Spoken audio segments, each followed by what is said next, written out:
You've accused the government of working or preparing for a unilateral withdrawal. But what is the alternative?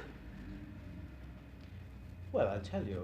First of all, let us not forget that Israel has got still diplomatic and military cards, and it has got quite a large field of maneuver or margin of maneuver. The Israel government, which is in state of resignation since the last elections, actually acts as if we would have been defeated during last war, and this is not the case. Let us not forget that we are sitting inside Egyptian territory, and even very deep. Why to give it back without proper counterpart? So you think it's the government rather than the Americans who are conceding?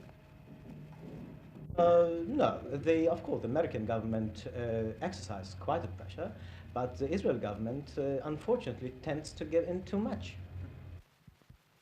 You say the Egyptians have brought missiles across the canal. What proof have you of that?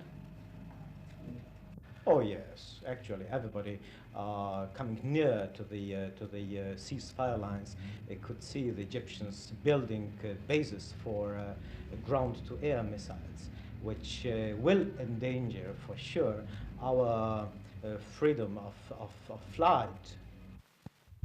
What do you think the risks are of another war starting?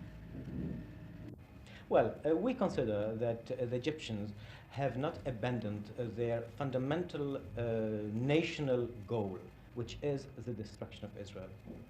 One stage, two stages, three stages, we don't know exactly, but anyhow, this national Egyptian or Arab goal is still existing.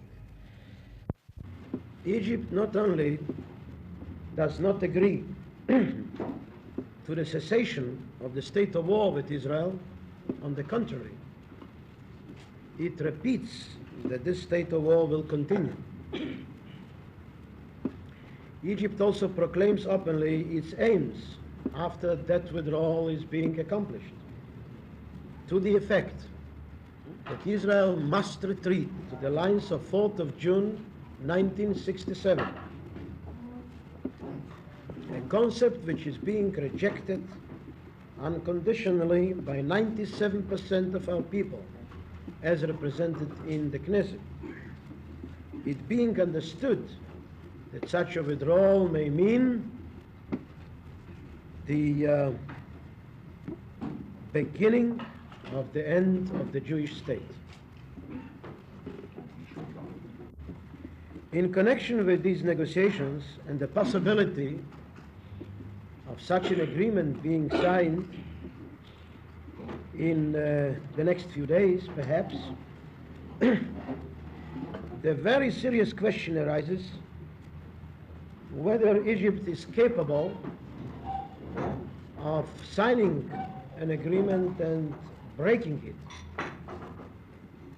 Our answer to this question is, indeed, this is the experience we have with agreements signed by Egypt, which all of them were broken.